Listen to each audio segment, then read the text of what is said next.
you'd like to introduce yourself.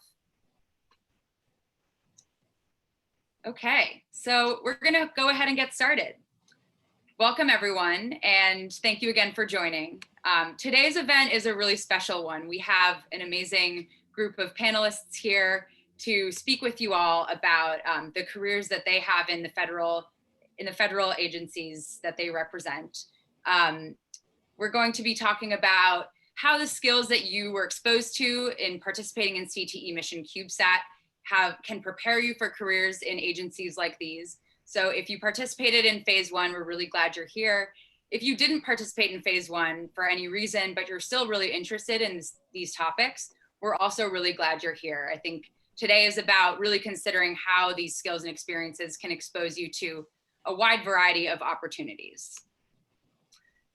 So we have experts today who come from several different federal agencies, from the Department of Education to NASA to the FAA and USGS. And they'll be giving you some advice from their own experiences and how they got started on their career paths in space and aviation and geology and education. So it's a really great and diverse group of perspectives you'll be hearing from. My name is Mihaela Pagan. I'm going to be just here in the beginning and passing it over to Albert Palacios, our program lead from the US Department of Education. Many of you have heard from him in past webinars, but he is going to be moderating our panel discussion today. And we'll have some time at the end for the Q&A, but most of the discussion today will be a moderated panel between our panelists and Albert. Just a few quick housekeeping notes before I pass it over. We are recording this session and we'll be posting it on the challenge site as we have with past webinars, and it will last for 60 minutes. So without further ado, I am going to pass it over to you, Albert. Thanks. And as we introduce ourselves, I think if we can, we'll share our name, kind of what we do in our departments, and then also kind of an early memory or experience that began our interest in this field. So my name is Albert Palacios. I'm an education program specialist in the U.S. Department of Education. And what that means is I work specifically with career and technical education at the federal level to help improve the programs at the local levels via the states.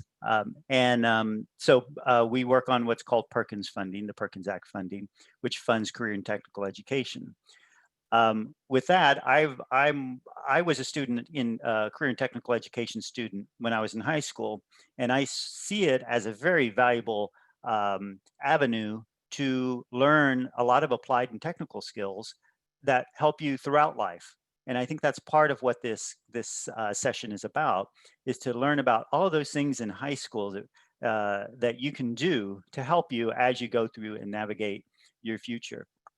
And what a better way to look at the future than look at CubeSats and space exploration. I think that's just a really exciting topic, and one that's why I'm glad that all of these agencies are here and we can help move forward space exploration, space industry, and space flight in high school programs, and specifically in career and technical education. So one of my earliest memories being in high school, I thought, well, I'm interested in business, and I actually went into a business field via career and technical education.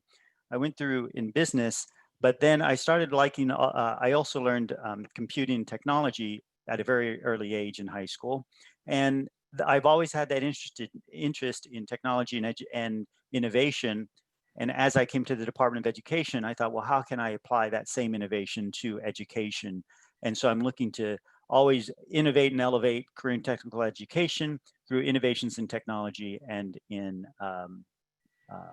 the program. So with that, that's why I'm excited to bring the CubeSat program to career and technical education. And with that, I'm going to turn it over to Eleanour. Sorry, Diane. I was doing this in alpha order, so I guess Diane DeTroye is next. You want me to go?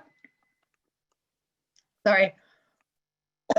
Hi, everybody. Good afternoon. As Albert said, I'm Diane DeTroye. I work in Washington, D.C., and I work in the office in NASA that provides opportunities for students, such as yourselves, for educators. I know that I see there's some from the chat that there's some educators on. Great to see you, because you're the ones that can help make this come alive for students. So my office looks at how do we provide opportunities for teachers, students to contribute to NASA's work in our work in exploration and discovery. And we like to say that that we do the extraordinary every day. And we want you to participate in that and work with us on that to try and help us get to the moon in 2024. My background, a little bit like Albert, is in business management, and I came late to my interest in space. I think it was really ignited, if you will, when I had the fortunate opportunity to attend the very first space shuttle launch. And at that point I said, ooh, working for NASA would be really cool. And that was what really triggered my desire to do that. I combined that with my interest in working with people. I worked in human resources for a while, and then when I moved to Washington, D.C., came into the Office of Education that works again with students, teachers, universities, museums. So that's a little bit about me. Should I toss it over to Eleanour? Hi, everybody. I'm Eleanour, and I'm the manager of youth and education programs at the USGS, US Geological Survey, for those of you not up on the lingo. I am a geologist. I have all three of my degrees, bachelor's, master's, and PhD in geology, and my career started as a research scientist and a professor. But my interest in youth and education kept pushing me towards reaching out to kids, first a geology camp in Florida for girls, and then a big outreach program in Texas for high school kids interested in STEM, and finally to USGS, to this current position. So I'm not doing research anymore, but my career started there. And an early memory for me is just knowing that when I was a kid that I was good at math and loved it. I was good at science and loved it. So I knew I wanted to do that in college, but I didn't have a sense of what I might major in. I was thinking chemistry maybe, I was thinking math maybe. And then in spring of my freshman year, I fell into a geology class, and I was hooked from the start. But what the moment that turned the corner, and rock nerds will get this, the teacher passed around this rock, and it looked like an ordinary rock. It was a black and white rock, and it looked fairly ordinary, but it was 3.5 billion years old. And I held that rock in my hand, and I tried to contemplate that much time. And by the end of the lecture, I was a geology major. And I got home, I called my parents up, and I said, I'm going to be a geology major.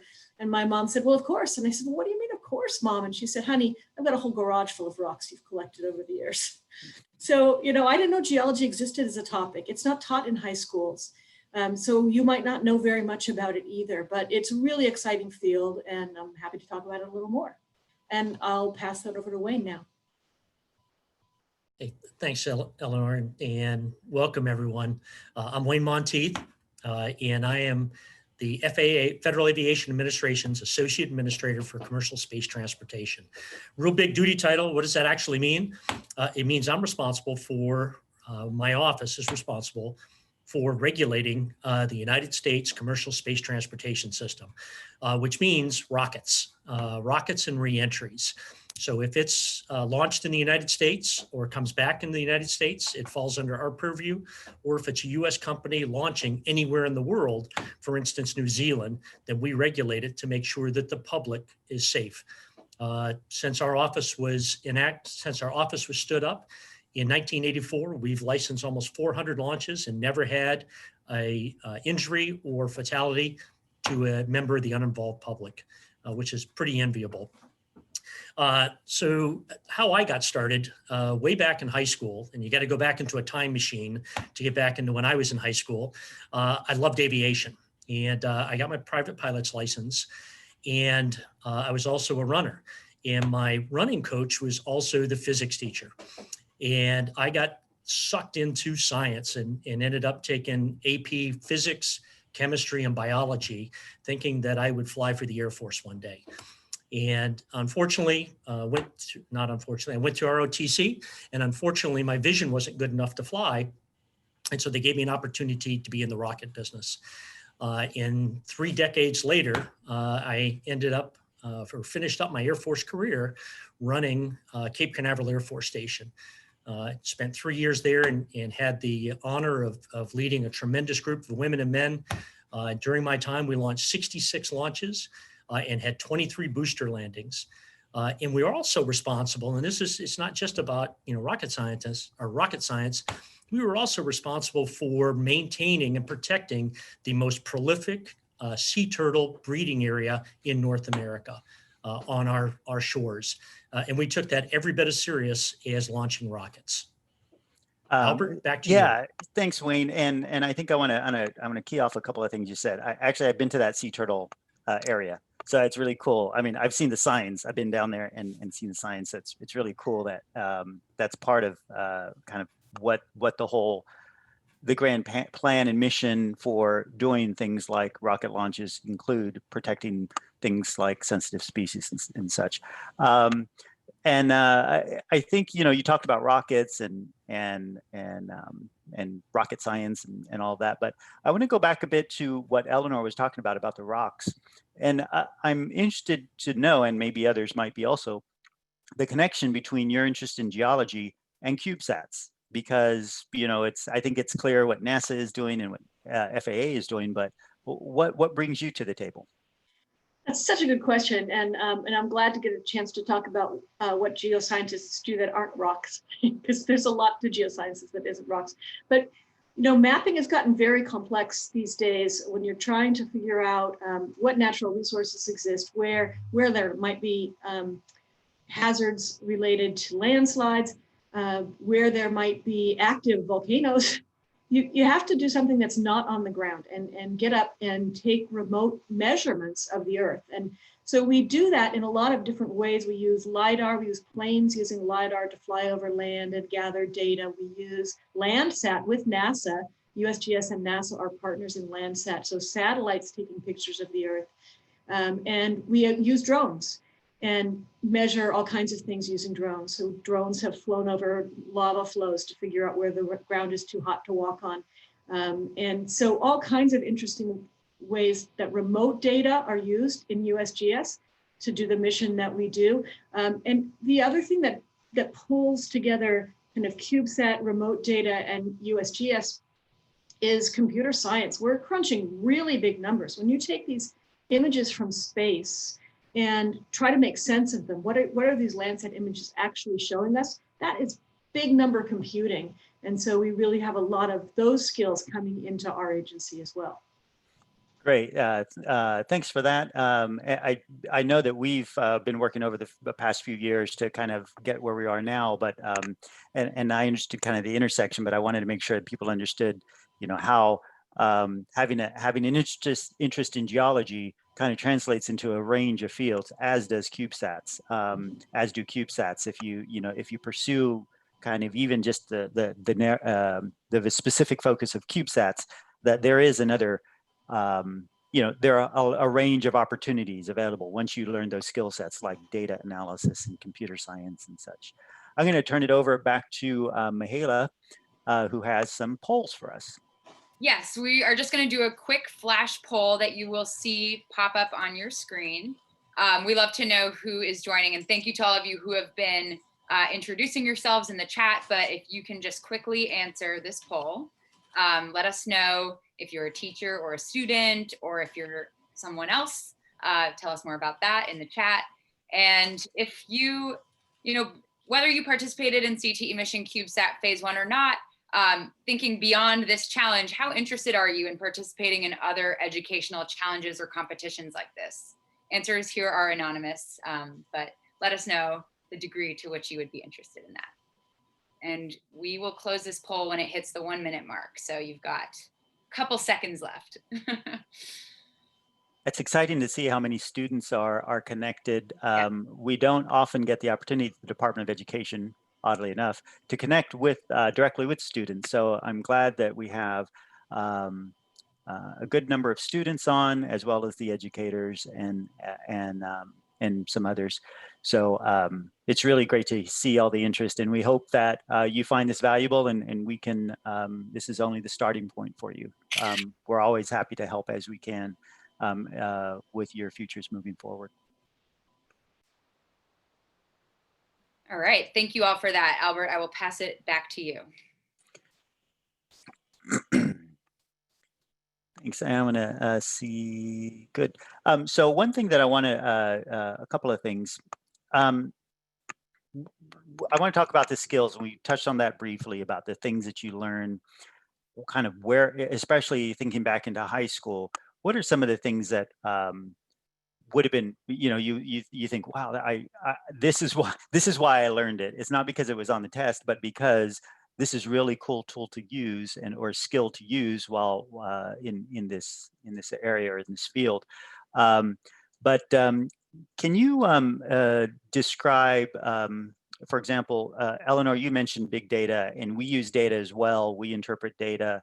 I use my business analytics skills. I use my business understanding, you know, understanding of business and contracts on a daily basis. So there's different skill sets that we bring to the table. But can you describe, I guess I'll throw this out to all three of you. Can you describe more about the top skills that you and your team use every day?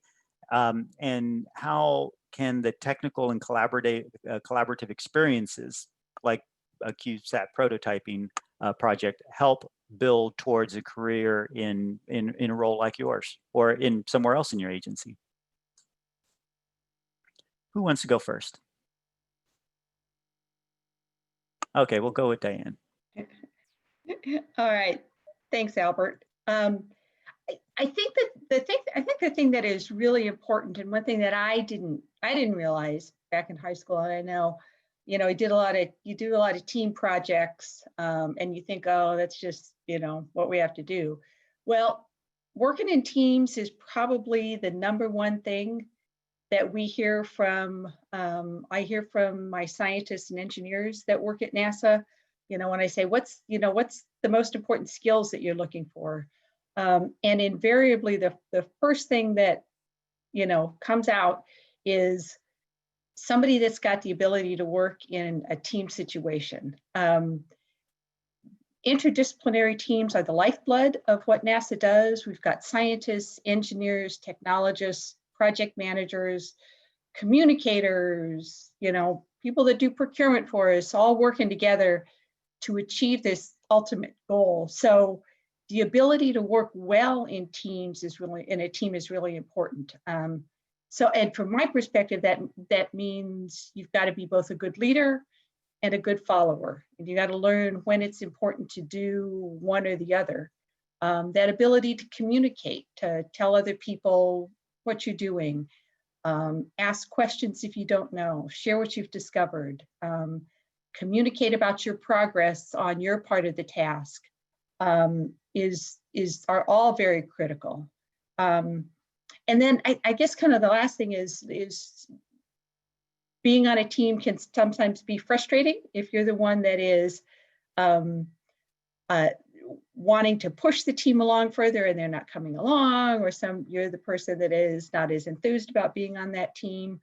I think that it's really important. This is what folks tell us all the time, is to understand and appreciate the value in different ideas that your teammates bring to the table.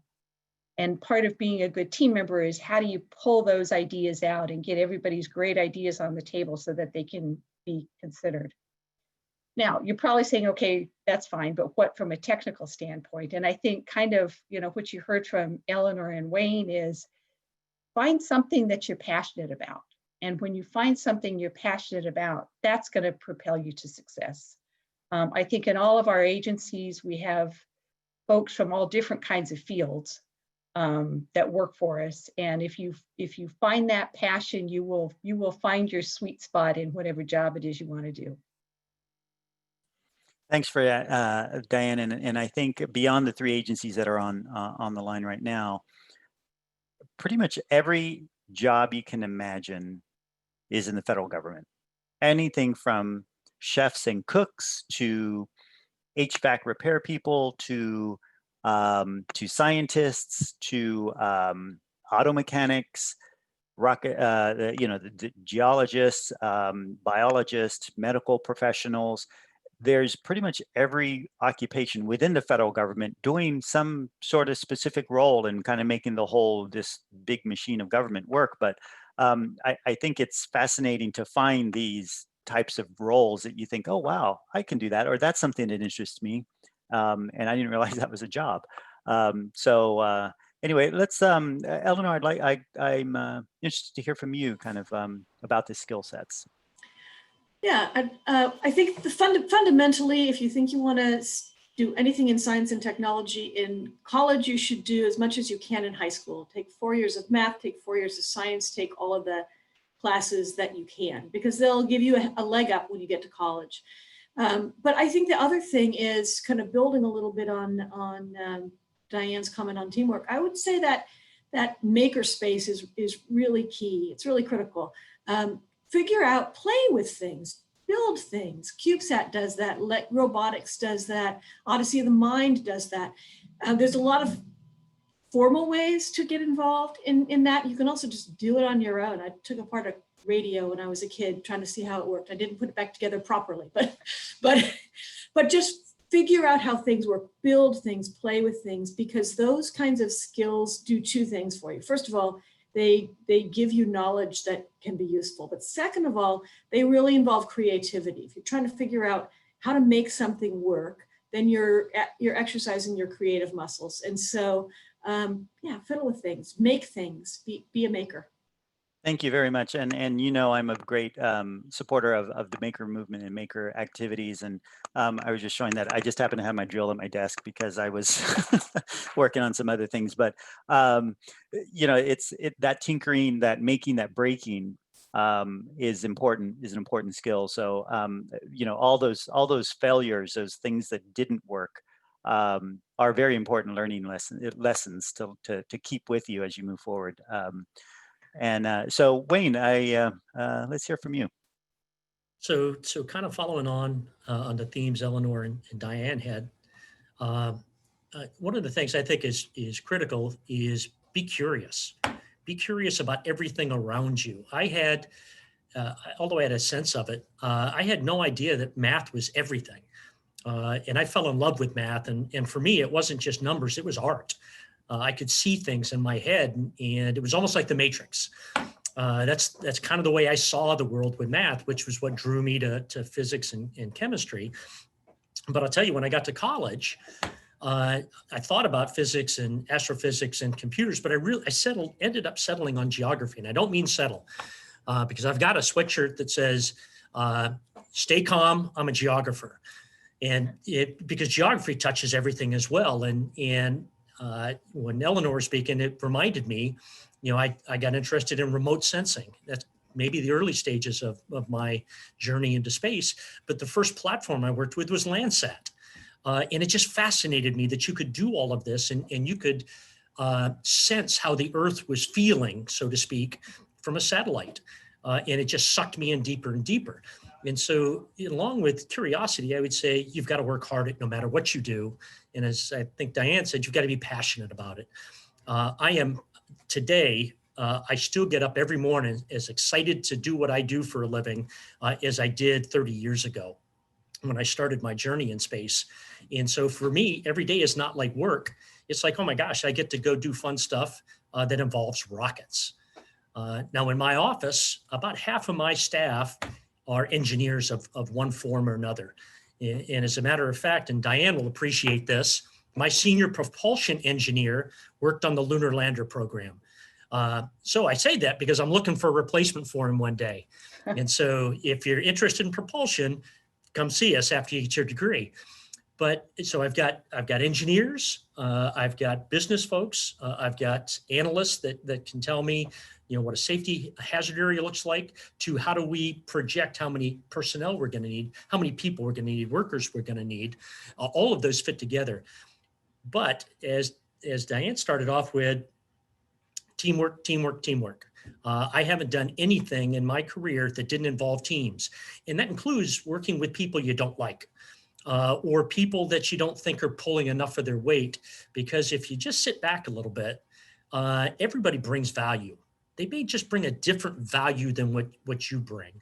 And the final thing I'll say is none of those people that I work with today, or the successful people I worked with previously, none of them could be successful if they could not communicate. You can be the smartest cat in the room. If you can't communicate your ideas, nobody knows how smart you are, and you may very well have the solution. So when you do get to college, I would suggest you take at least one small group communications class to help you out, because that will help make you successful. Thanks for that, Wayne. And I want to kind of also recalibrate. So some of the communication classes I took in college were my favorite classes because I just loved it. It kind of helped me understand how to communicate and some of the key strategies in communication. I do want to recalibrate kind of some of this. So this is the CTE CubeSat challenge. As I mentioned, I was a CTE student. I didn't go to college after high school. I was also a weird animal that didn't take my SAT. But I did go to a four-year university. So sometimes if you don't believe, as long as you have that passion and that drive, sometimes your route is a little different, and that's okay. You're still gonna, as long as you're working towards that passion. I went to community college for several years, and I worked right when I got out of high school. I was in business. I was in banking. I got a job at a bank, and I was working there while I was continuing in community college. After I went to community college, I then transferred to a four-year university. So ultimately, I got there. But with career and technical education, that's something that I still carry with me, that I learned skills in career and technical education, like how to program a computer and how to use, at the time, the first versions of what have now become things like word processors, like Word and Excel and all of that.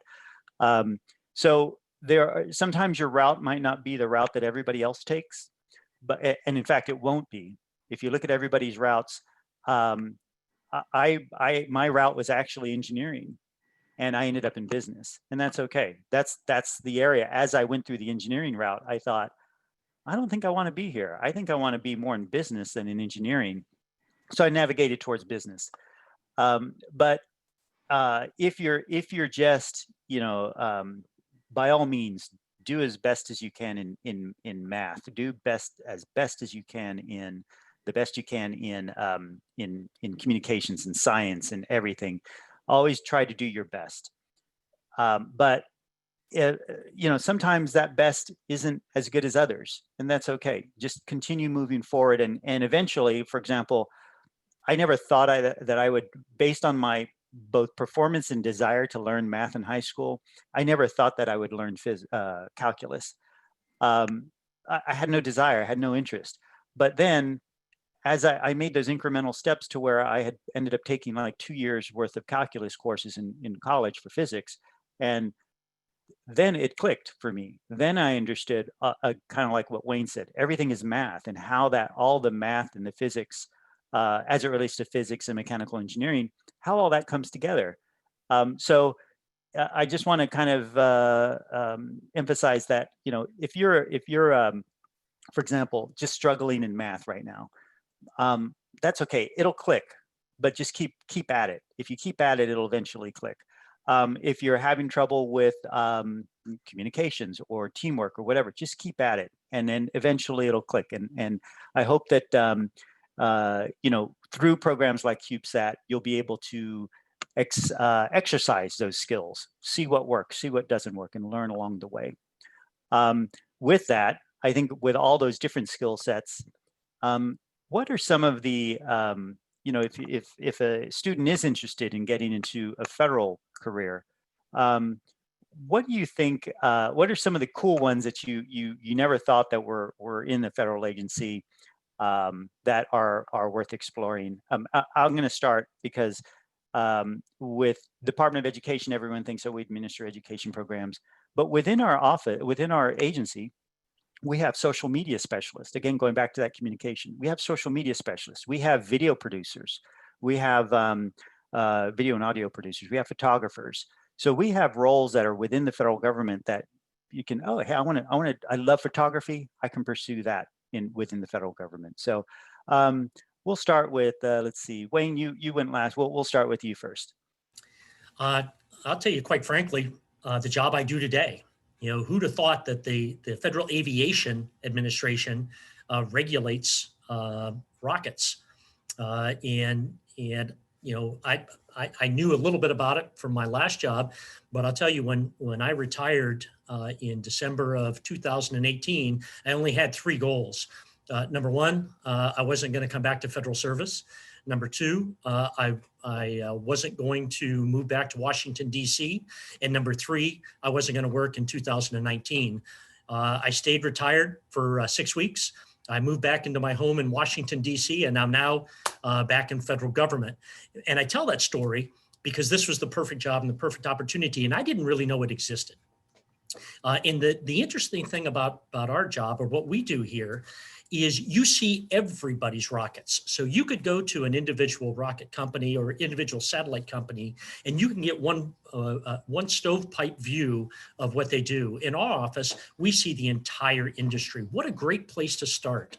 And be able to look at the entire landscape and learn what's going on, and then, you know, either keep doing that for a career or move over to the private sector or move over to another government agency. But it's incredible what's out there. And Albert was right. The federal government does almost everything in one way, shape, or form. If you want to be a chef, we do have those jobs. If you want to be a rocket scientist, we have those jobs.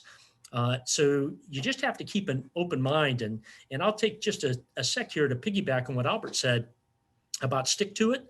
I actually took 10 years to get through college because I took a 5-year break when I got married. I met my bride in college. We started a family, and that became more important to me. I worked for a few years and then came back in. I had 4 different degree paths I was on, and eventually settled on geography because I fell in love with it.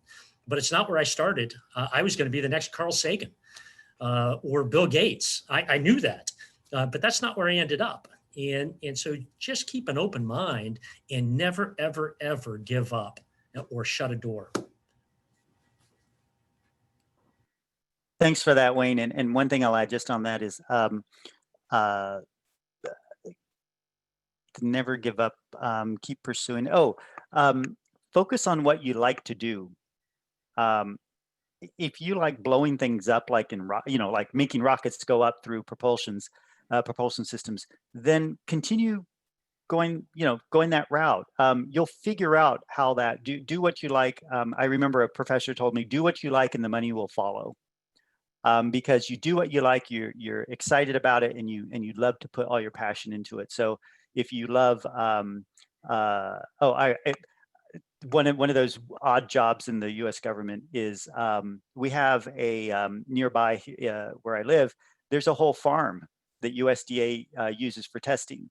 So the farm with all the farm animals, they have a huge farm up here in Maryland where they do a lot of agricultural testing on types of insecticides and do testing on bugs and all these types of things that you wouldn't think that's in the federal government, but that happens somewhere in this whole federal government thing. Diane, we'll go to you next. What's some of the cool and interesting jobs within NASA? I'm sure there are a bunch, other than astronaut. Well, obviously the most cool and most interesting job that people immediately think of as being an astronaut. And I can't tell you the number of people in NASA who said, boy, I started out wanting to be an astronaut, because that is just, people think that's the ultimate, high space job, and it is absolutely incredible. And I have to tell you, those folks are just amazing in what they do. But they will always acknowledge that there's a team of people helping support them get there. And as Wayne talked about, he wanted to be a pilot and found out, maybe his eyes weren't so good for that. There's people that think they want to work in space but don't want to be an astronaut because maybe they don't want to be cooped up in that little capsule for that long. And there are just, you can be any kind of engineer that you want to be. We've got a wealth of scientists. I think the thing that I look at is that it's not just when we look at NASA, again, I keep harping on teamwork. For us, the NASA team is more than just those people that are employed by us working for the federal government. It's our contractors that are out there. When you think about it, those rockets don't build themselves. We need people that are there being able to engineer the solution on how you put those rockets together. We need quality assurance people that are coming in and looking at that work and making sure it's done right. Like I said, we need the technicians that build the rockets so that we can actually hand them over to Wayne and his folks to launch or to supervise the launch of, so that the payloads that the scientists have thought up can happen. So we look at the NASA employees, our contractors, the partners that we have around that. We look at colleges and universities. Academia is a huge partner for us in terms of the research that they are on the cutting edge of research and what they're finding out and how that can get infused back into NASA and what we need to try and accomplish. You look at what we're doing right now with partnering with other aerospace companies. You look at SpaceX. We recently had the first return of an American rocket launching from American soil with American astronauts up to the space station. So SpaceX, Blue Origin, Boeing, we look at that whole suite of folks as our partners in getting our job accomplished. And again, any job that you can think of is going to be embedded in all of those workforces. So if you want to work for the space program, there's a space for you. Thanks for that, Diane. And before I transition to Eleanor, I'm just going to give a little plug for what I thought my dream job was, and it kind of still is, I love to study how cars crash, like how to make cars safer. And that was one of my passions, and still is. I'm fascinated with automobiles. I learned how to fix them at an early age, rebuilt them, and those sorts of things. But I've always interested in the structural kind of the structural integrity or structural components of cars. And so there's a job for that in the federal government, in the National Highway Traffic Safety Administration, where they crash cars. And I thought that would be a really cool job. That's one of those cool jobs that you think, wow, I get to do this for a living. Let's turn it over to Eleanor. Thanks. So if I asked you guys to list what kinds of scientists we have at USGS, and I imagine you probably get all the paleontologists, seismologists, volcanologists, geologists, mineralogists, all of those things. I don't know how many of you would mention wildlife biologists, ecologists, and here's one I bet you don't know we have, veterinarians. The USGS has the National Wildlife Health Center, and those guys do autopsies on wildlife that have died under circumstances that are unknown, to see if there are diseases that are maybe in the animal populations that might make the jump to humans or that might endanger an animal population. So we actually have a whole team of veterinarians whose job it is to examine animal health, wild animal health, and pay attention, and even fish. We have some fish veterinarians, not really veterinarians, but they're fish biologists who study diseases in fish to see if those might make a leap to a human population and cause a hazard. So things you might not expect in the USGS are there, and they're really interesting things to do. Thanks for that. And I think along, we hear about all these, and you hear about all the ologists like Eleanor mentioned. And it reminds me of being, I had the opportunity to go and visit NASA's facility out in Ames in California, the Ames laboratory. And we went to this huge wind tunnel. And I was there with the engineers who were telling us all about all of it, how the wind tunnel works and all the things that they've tested in there. And I asked the question, who fixes this when it breaks? Because this is like the only one that's this big. Like, who fixes it? They said, oh, we have a team of people that come in and fix it. And that team of people are technicians. They have to understand air handling systems. They have to understand, all of those things that make motors and engines work. And so there's this technician level. So you have the scientist level, but then you also have this other realm of expertise that's needed to make all of this work. And that's the technician level. And that's where my passion and career in technical education, I know there are CTE programs that have those technician programs. So if you're learning computer science, you might be one part of what it takes to get a rocket to the moon. If you are an automotive technology program in high school, you might be one part of what it takes to make something like an engine or some sort of mechanical device that helps launch, you know, those big, what's that big, the crawler out that NASA uses to take things out to the launch pads. So there are a lot of different skill sets that you can use and develop in career and technical education that will help you down the road. So and Albert, can I just jump on that for a second? Back to the makerspace. We also have a lot of people in federal government who are creating instruments, new instruments to do new kinds of things. And so they're, in example, in the USGS, we recently had a scientist who wanted to get poor communities in poor countries, Africa and Asia and other places where they're isolated and they're far, but they need to know that their water is safe. So how can you get an instrument into their hands that can measure that, that's cheap and easy to build and easy to distribute worldwide to some of these poorer areas of the world? So, you know, one of the technicians figured out what you needed to do to create that out of PVC pipe and a couple of other little things and put the whole thing together for less than $1 each and be ready to launch those. So that tinker space, that maker space is really, really valuable too for this kind of technical work that happens all over federal agencies. Yeah, and that's just to add one little bit to the, you know, what jobs are unusual. Albert mentioned the crawler down at the launch facility in Kennedy Space Center. There is a person that drives the crawler. So I hope they have a CDL, a commercial driver's license for large vehicles. Yeah, I took a tour down there at Cape Canaveral one time, and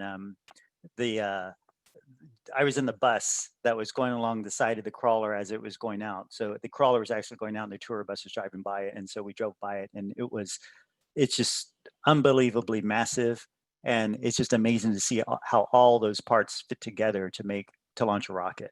And I think it's, you know, all the skills that that you can develop, that you can think of, the teamwork, the communication, the mechanical skills, the technical skills, the tinkering, the scientific skills, all of those just come into play and come together in order to make something like this big, you know, this big rocket get into space.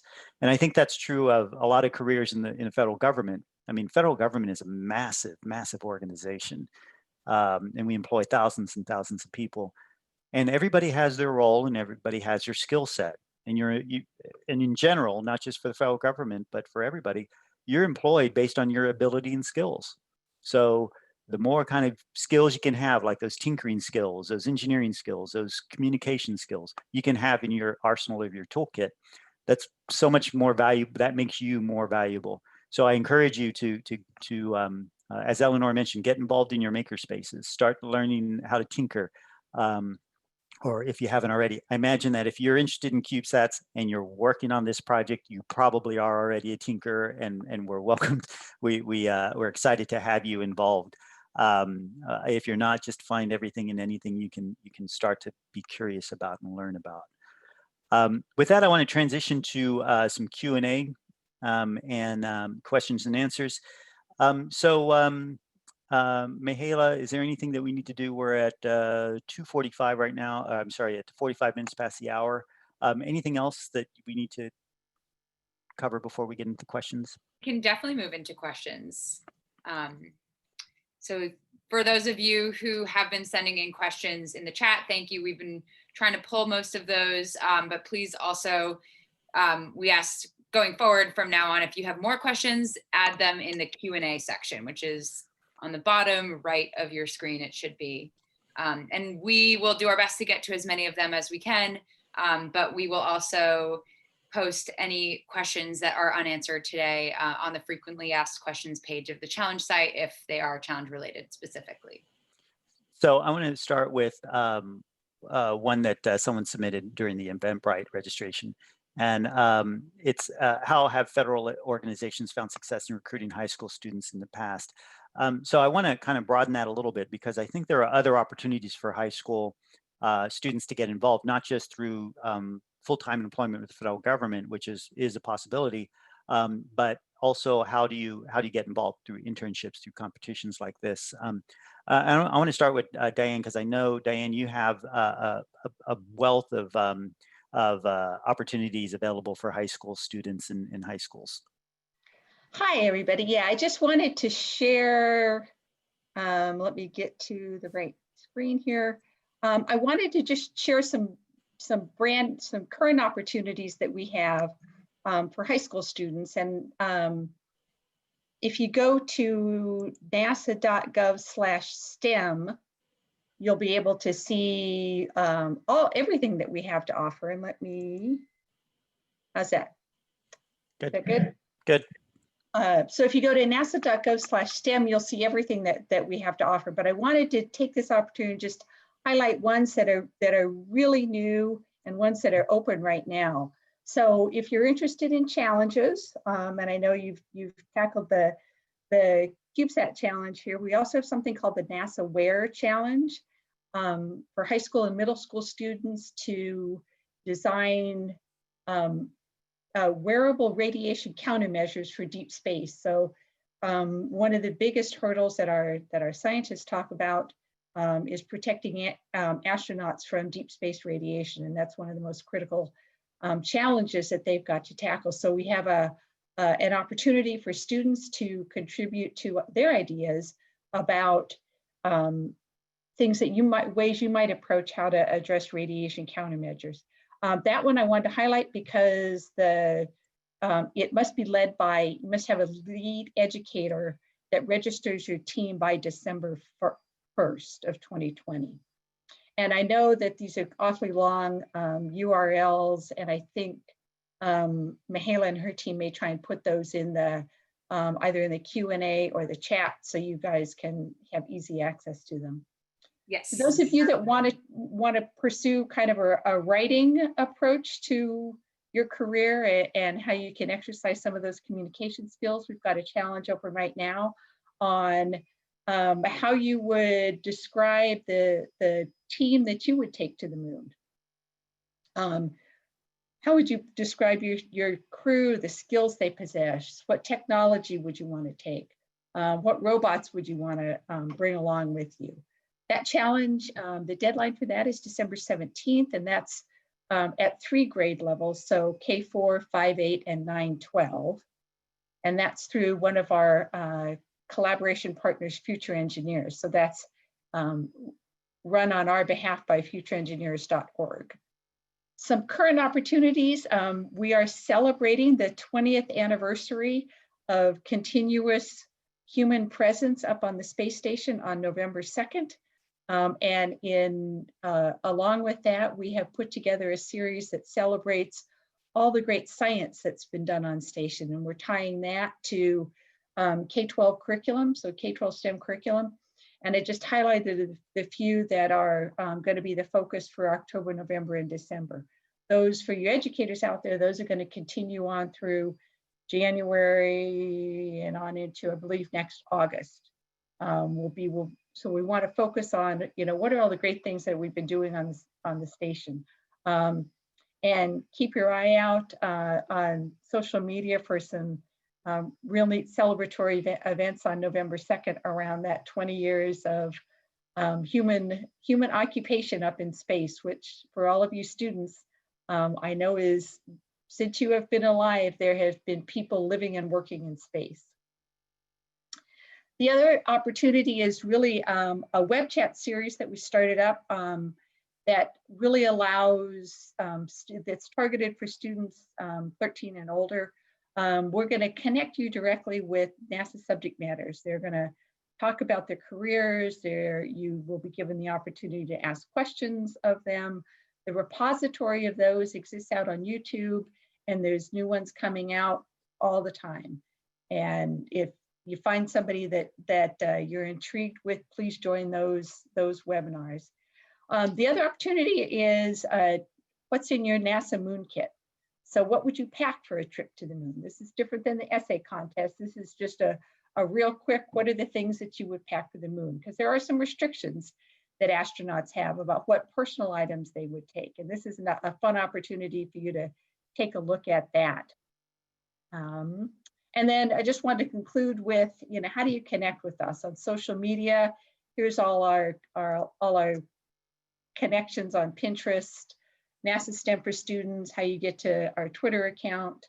And then if you're interested in, finding out more about the people that work at NASA and exploring all the different kinds of careers, we've got a great website that has aggregated stories from all kinds of people that work at NASA. Go there and just explore that to your heart's content, and you can see all the different jobs and fun things that the people at NASA do. And then last, I'll end with, if you want more information about any of our opportunities or any ones that I didn't highlight, go to nasa.gov/STEM. And that was my quick thing, and hopefully we can get some of those URLs put in the web chat. Thanks for that. Alex. Yeah, thanks for that, Diane. There are, I think nasa.gov/STEM is a great starting point, and Alex has been pasting those URLs into the chat. I want to switch over. Thanks for that. I'm always fascinated to hear about all the fun things going on, that NASA has. Well, let's go over to Wayne. Wayne, can you talk a little bit more about kind of how FAA works with high school students or gets involved with high school students? Yeah, thanks for the opportunity to talk about that a little bit, Albert. We have a nascent but robust set of outreach programs within the FAA. As you can imagine, a lot of it is geared towards aviation and the aviation workforce, but within my office, we do the same thing. And I've got folks that are actually dedicated to going out and participating in STEM events. It's not hard to get people excited about rockets, even if they're just model rockets. So we help sponsor model rocket competitions within the local area here in the tri-state area of Washington, D.C. And then we also get involved down at Cape Canaveral as well.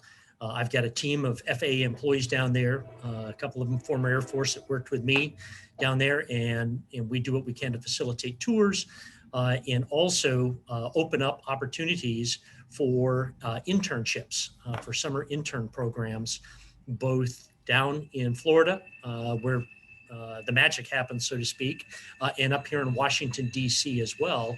And, if you intern with us, not only will you get exposure, particularly up here in the Washington, D.C. area, to the space side of the house, but also to the aviation side of the house, because they really go hand in glove.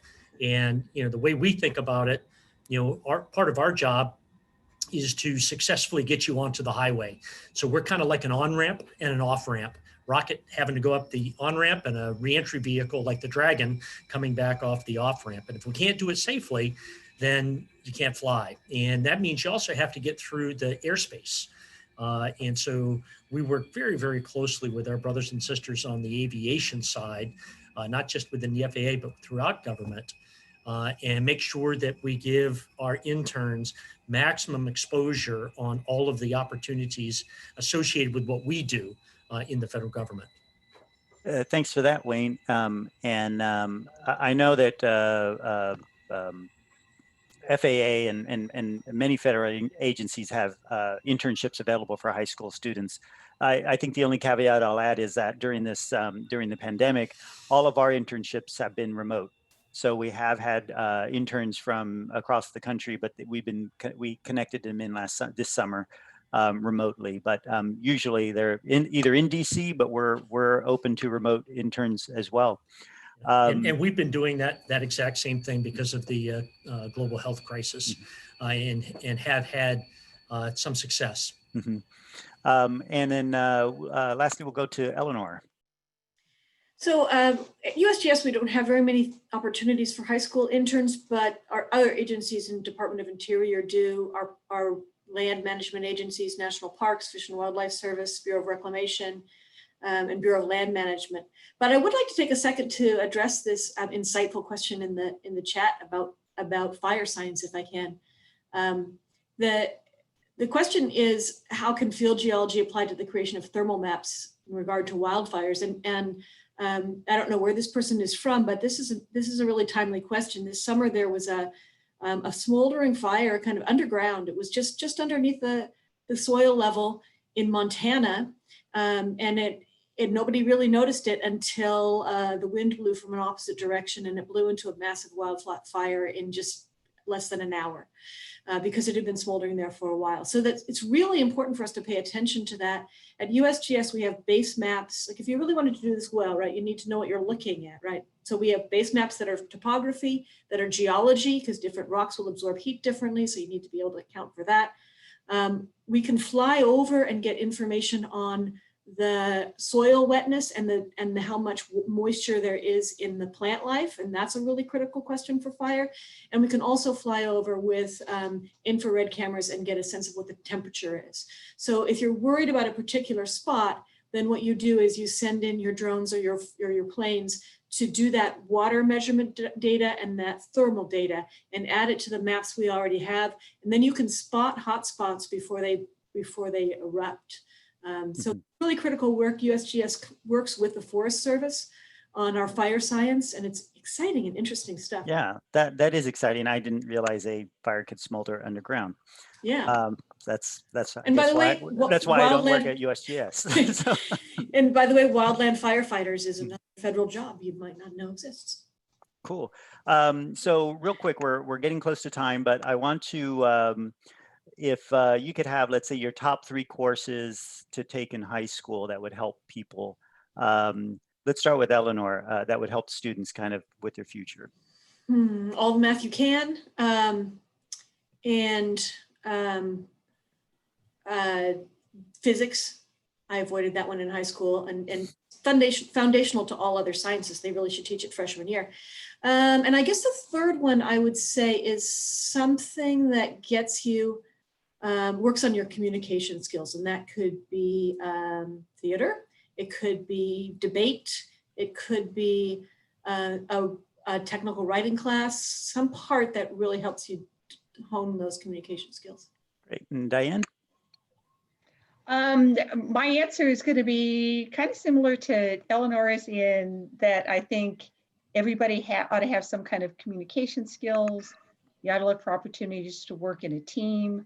And beyond that, it's finding what your passion is. If you want to go into a technical field, then absolutely the math, the science, those kind of things. If you want to go into some kind of a business field, then you're going to look at a little different set of things. So I don't really have a list of, here's the top 3 courses you ought to take. Thanks. And Wayne? Similar, math, physics, if your school offers it. And then I would go slightly different tact and I would take as much writing as I could. I was fortunate. I went to a public high school in Hawaii, but they offered 4 years essentially of essay. So I've never had a problem communicating using the written word. And it's held me in great stead. The final thing I would say that I believe is absolutely critical is join a team something. I was a student athlete for all 4 years, and it kept me wanting to come to school even when class got hard. But whether it's that or it's a drama class or debate class or club, something, but get involved with your peers, because that will also help you develop the skills that you need to work within a team. Thanks for that. And I think the only thing I'll add as far as courses, I found computer science, but back then it was programming. And I truly value the logic that you learn in computer programming, how the if-then statement works, the transfer to go-to loops and things like that. So all of that programming logic I thought was very valuable. I agree with math. And also, we didn't have physics. We had physical science, which I didn't realize the relationship, but the differentiation between the two. I love physics, but I didn't realize that's what it was called. And that's just the way things work in mechanics and all these different physical laws in science. So with that, we're right at time. So I want to thank everybody for joining, and thank you very much for USGS, NASA, and FAA, Wayne, Diane, and Eleanor for joining and contributing their time. I'm sorry we didn't get to more questions. I hope you found this valuable, and I just want to kind of express to all the students and teachers that are online that this is an opportunity to kind of start exploring. And what we're doing here is we're planting the seeds for the next century. You think about where we are now. We're in 2020. The things we do now are going to have an impact on the 23rd century. So we're planting the seeds for the grandchildren of our students, who they'll appreciate the things that we've done just as we appreciate the things that our grandparents did to get us to where we are now. All of those space flights, all of that science, all of that invention and engineering, all of that happened to get us where we are today. And that's what we're doing now, is to get our next generations to where they need to be 100 years from now, or in the 23rd century, which isn't that far off when you think about it. Mihaela, is there anything else? Thank you so much. We're going to put up one last poll to ask you how helpful this session was. We always like to get feedback, so please let us know. And thank you again. We will be posting this recording on the challenge site as soon as we can. And as always, if you have any questions related to this panel or the challenge, you can always email hello@ctemissioncubesat.com. Thank you again for making the time, and of course to our amazing panelists and moderator for a valuable and really insightful discussion. I know I learned quite a bit myself, and I'm sure everybody else feels similarly. All right.